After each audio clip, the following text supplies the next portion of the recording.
Beberapa pekan setelah dilantik jadi utusan khusus Presiden bidang generasi muda dan pekerja seni, Raffi Ahmad buka kartu soal gaji bulanan yang didapat dari jabatan tersebut. Gaji bulanan sebagai utusan khusus Presiden Prabowo hanya 18 juta rupiah. Itu pun masih dipotong pajak dan lain-lain. Namun Raffi Ahmad menegaskan tak mempermasalahkan duit. Sementara itu, gara-gara pendapatan bulanan terjun bebas, sang istri, Santi Deni Cagur, jadi cuek. Salah satu media daring bahkan menampilkan tajuk berita, "Pantas istri cuek, gaji Deni Cagur turun usai lolos ke Senayan. Dulu 150 juta per bulan, sekarang gak seberapa, sentil uang bulanan." Sebelum lanjut, subscribe dulu dan simak sampai selesai agar tidak salah informasi. Yang subscribe semoga rezekinya banyak dan berkah. Ya, bukan ke situ, besaran gaji bulanan. Ini pengabdian buat bangsa dan negara. Kalau utusan khusus Presiden saja kemarin aku ditanya wartawan, berapa gajinya? Ungkapnya. Ketika dicecar awak media, Raffi Ahmad mengaku tak tahu detail gaji. Sebenarnya, di era digital yang serba transparan, informasi apapun bisa dicari termasuk gaji presiden, menteri, hingga utusan khusus presiden.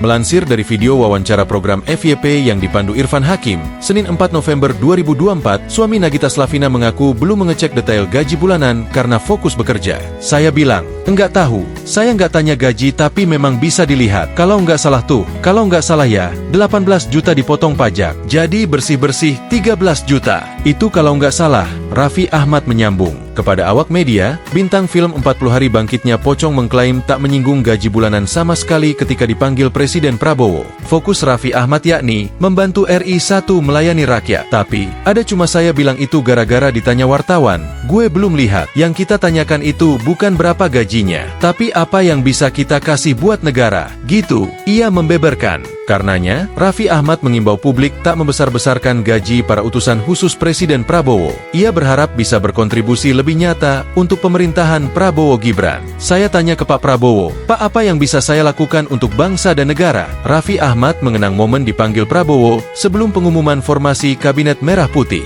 Sementara itu di lain pihak, setelah memperkuat Komisi 10 DPR RI, Deni Cagur buka kartu soal penghasilan bulanan sebagai wakil rakyat. Beredar rumor gaji bulanannya sekitar 54 juta, jauh lebih rendah jika dibandingkan dengan honor sekali jadi host acara televisi. Dan gara-gara pendapatan bulanan terjun bebas, sang istri, Santi Deni Cagur, jadi cuek. Salah satu media daring bahkan menampilkan tajuk berita, "Pantas istri cuek, gaji Deni Cagur turun usai lolos ke Senayan. Dulu 150 juta per bulan, sekarang gak seberapa, sentil uang bulanan."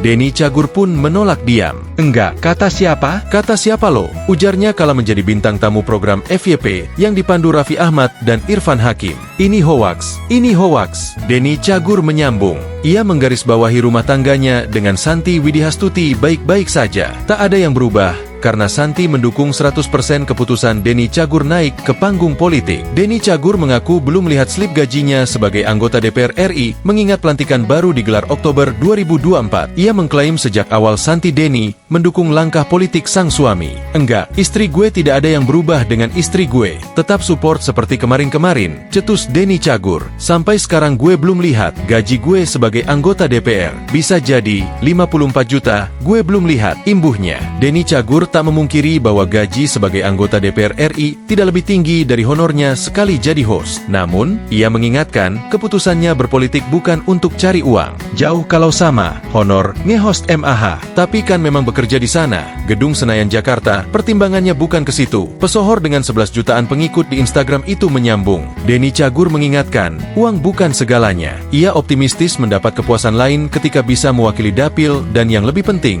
melayani masyarakat Indonesia. Kalau memang ukurannya materi, mendingan di entertain. Tapi kan nggak cuma di situ. Banyak hal yang memberi kepuasan lain di bidang yang sekarang lagi kita jalani, pungkas Deni Cagur. Jadi bagaimana pendapat kalian? Sampaikan di komentar, dan yang subscribe channel ini semoga rezekinya lancar setiap hari. Terima kasih banyak.